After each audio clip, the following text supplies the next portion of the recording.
Hello you lovely lot, and welcome to the beautiful Partridge Lakes, where today we are going to be going over how to hold your pole correctly.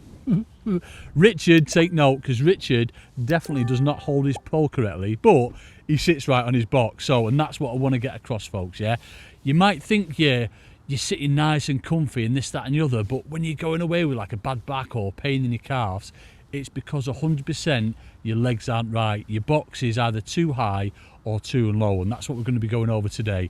How to position your box correctly, which in turn will make you position your pole correctly so that everything's nice and comfortable. You're not putting any undue stress on your back or on your calves or anything like that. Should you want to loose feed bait, you'll be able to do that with ease once we go through these little steps. So without further ado, let's go through the right and the wrong way of holding your pole.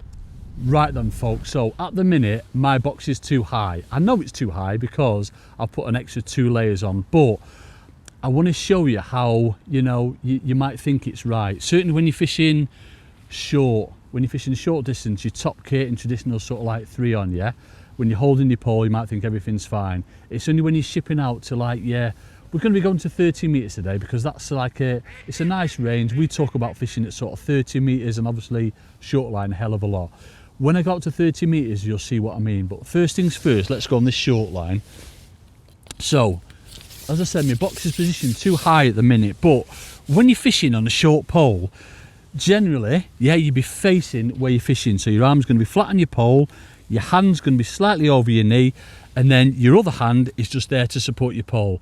There's nothing much wrong with that, to be fair, folks. To be fair, but you'll notice a difference when you're going longer. Yeah, because you've got all your weight on your pole, on your elbow, you're supporting it with this hand. There's nothing much wrong with that. But I know as soon as I go out further, and this is going to be the key for you that's telling you that your box is too high, that what I'm going to have to do is lift my legs up to support the pole. So I'm going to say fishing like this up to a maximum, probably another joint on, you'll be fishing it just under one arm. When you're going to 13 meters, which is, I say, it's just a nice comfortable distance to fish, rather than fishing it under one arm because there's too much sort of like top end weight pulling your your weight down, if you like, what you need to do is to put your pole over both your knees. So swing all the way around to the side, to the right, obviously right-handed, left if you're left-handed, and that pole needs to be tucked into the body. Now what I want is my feet flat on the foot plate, but you'll see the angle I've got there. What I've got to do to make sure my feet are flat on my pole's flat over my knees is bring my feet up. Yeah, so that's telling me that my box is too high. If I've got to bring my feet up to position my legs so they're nice and flat, all that's doing is putting a lot of strain on my calves and a lot of strain on my lower back, and that's not what we want. So in particular there, I know 100% that my box is too high. So what I'm going to do is come back. I'm going to take 2 layers off it. As I say, I purposely put 2 layers on the box so I can show you. So take them 2 layers off there. Now obviously if you didn't have a box that had the cassettes on where you can higher and lower it, you get the boxes where your box frame's actually fixed onto your legs. It's just all about trial and error. I used to have a box like that, and what I used to do was put rolls of tape around the legs so I knew exactly where the box was sat right, if you see what I mean, yeah? So this time now, you see I'm sat completely different. Already that feels much more comfortable. My feet are flat on my foot plate, and my legs are nice and flat as well. So when I ship out now, and again this is all about making sure you're holding the pole correctly, what you must do, rather than having it over one knee, is make sure you're putting that pole over both knees there, yeah? So you're leaning back slightly with your arm flat on the pole, and then it just takes all the weight of everything. If you notice how my feet are now, I'm not having to bring them up, my feet are completely flat on my foot plate. It's such a comfortable way of fishing. Now, the traditional way of holding the pole, and what we always take the mick out of Rich for when you first started, yeah? The traditional way of holding the pole like that. As an angling coach, I still see people fishing like this, which, if you've got a pot on, it's all right, but there's not a chance in the world you will be able to loose feed if you're holding the pole like this, yeah? So you need to get used to putting that pole over both knees and then putting your arm flat on the pole. That then leaves your hands free for using the catapult. So you can put bait in the catapult and then ping that bait out, and it's nice and comfortable.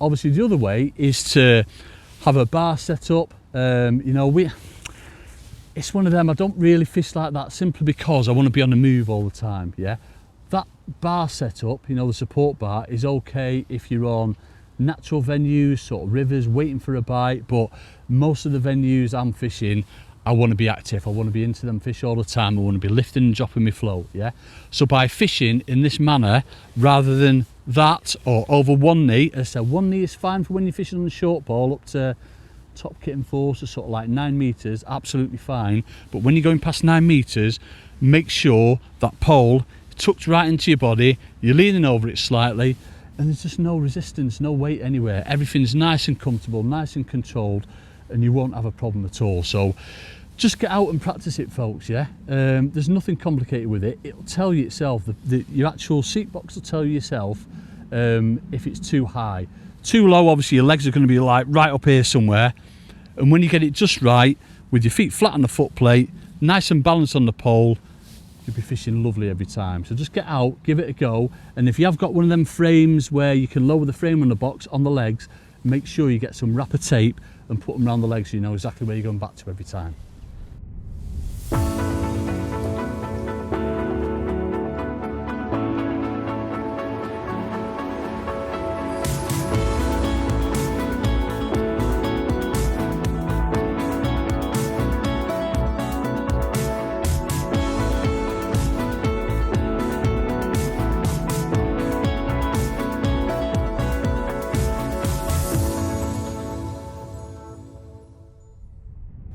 Right then folks, so a little extra for you here. So you've got your box set right. We've been through roller placement loads of time before. I'm not going to go through rigs, but what I want to go through with you is striking into the fish and playing the fish. Now, probably going to get mad with little babby ones, but wait with me until we get a big one, and we'll go through playing the fish and everything like that, where you're putting your pole, how you're playing them, this, that and the other. So first things first, when you're shipping out, don't want to look behind us. We know our rollers are right. We want to make sure we keep an eye on what's going on in front of us. I've not got any bait in that pot at the minute, but if you have bait in, obviously I wanted to make sure that it was upright all the time. What I want to do is put slight downward pressure on my pole. Oh, we've got a fish on there, folks. Oh, we did have a fish on there, a little goujon or something like that. Has he? No. It could have been a perch, actually. It's not to the bait, it's got to be a perch. So, slight downward pressure and just keep shipping out. Now, what you'll notice when you get to a certain point, there'll be a balance point in the pole when it starts to tip over like that. Yeah?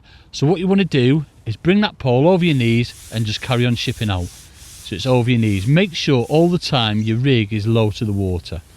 Yeah? So once you feel the end of that pole, it's under my elbow, I'm just going to come back a little bit and I'm just going to lay that rig in. So you can see now that my pole is over both knees, lovely and flat, no resistance anywhere. So I'm just going to wait for that bite first. So, once you've hooked the fish, you saw a little tiny dink up and just let that fish swim out your peg. Yeah, no panic or anything like that. That's the beauty of this time of year, using nice soft elastic. Just let that do what it wants, and then we're just going to ship back ever so slowly. What I don't want to do is sort of like look behind me and carry on shipping back, folks. Reason being is that fish could be going like 100 mile an hour the opposite direction, and then all you're going to do is just rip out the fish and potentially snap. So you want to make sure you're keeping an eye on the fish but putting enough tension on. Yeah, so ship back a little bit first and then just carry on shipping back. If it was a great big fish, I mean, I'd imagine this would be an F1 or something like that. I don't think it's a big carp. If it was a great big fish, 100% what I'll be doing is unshipping twice. Yeah, so my first 3 sections of pole will come back on the right hand side of your roller, unship there, and then your next 3 sections will be on the left hand side of your roller. But because this isn't a big fish, the angry F1, I'm just going to ship back in a oneer. The reason you want to unship twice, if you're fishing, you know, past sort of 9 meters, if that fish just suddenly shot off when you brought it down to your top kit, like say it went mad left and right, then what you wouldn't be able to do is chase it with your pole. Whereas if you unship twice, you would be able to. So there's a lot of carp moving today. So you notice first thing I'm doing, I'm just keeping everything nice and low. Yeah? And then just shipping back. That was that fish jumped out there then. I'm not putting loads of undue stress on that fish at all. One more look behind me, make sure I'm over my second roller at the back, which I am, and then we can just continue shipping. unship, put the pole safely into the pole sock. Then you'll see I've not lifted the pole high once yet. Give it one big pull and then carry on pulling. If it's going the other way, then obviously you're going to stop pulling. But the beauty of a light elastic this time of year, we'll be able to give them quite a bit of force. Now it's under enough tension now that I can reach for the landing net, and then you'll see I'm not going directly above the fish because that puts undue stress on the fish. What I want to do is make sure, where's he going? Where's he going? He saw the platform then, folks. There we go, and we've got a branch as well, folks, yeah? So, I suppose venues like this where you've got blooming, the pegs here, folks, they've got like scaffold poles going down, and obviously it's seen them and it's just gone for them. So that's when you saw me drop the pole and give it a little bit more tension just to get me away from them. But what I was getting at before, once you've got the fish on your top kit, keep pulling until you feel there's enough tension there, but never go directly above the fish, yeah? What you want to make sure you've got angles on the pole, sort of like, you know, your 10 o'clock, 2 o'clock kind of thing. Let me talk you through this. So once you've got the fish in the net, with tension on, bring the fish back into your lap. Then we want to grab the fish, tuck that pole under your arm, we'll just unhook that fish. Yeah, so once that's tucked under your arm, keeping a lot of pressure on the rig, you'll not tangle whatsoever. And then beautiful F1 like that, 1 pound and 12 ounces. Put that back into the net and make sure you're putting the fish in with the net. And then at this business here, you can sort that rig out. So what I like to do, obviously with a nice soft seat, is just rest that under my leg and make sure any slime whatsoever is off. Shots are in the same position, and then you're straight back in business again, nice and quick. There's nothing complicated with it whatsoever. It's just repeating the process. Obviously, the more you get out and do it, repeat the process, you'll just get used to it, and it'll just become like second nature. Main thing is obviously making sure you're sitting correctly on your box and making sure you're holding the pole right though, folks. It makes such a difference, especially when obviously it's ideal conditions today with it being calm, but when there's a little bit of a wind on the water and this, that and the other, it will make such a difference for you and relieve your back and your calves and your legs and what have you if you sat correctly and holding your pole correctly. Get out, give it a try, folks.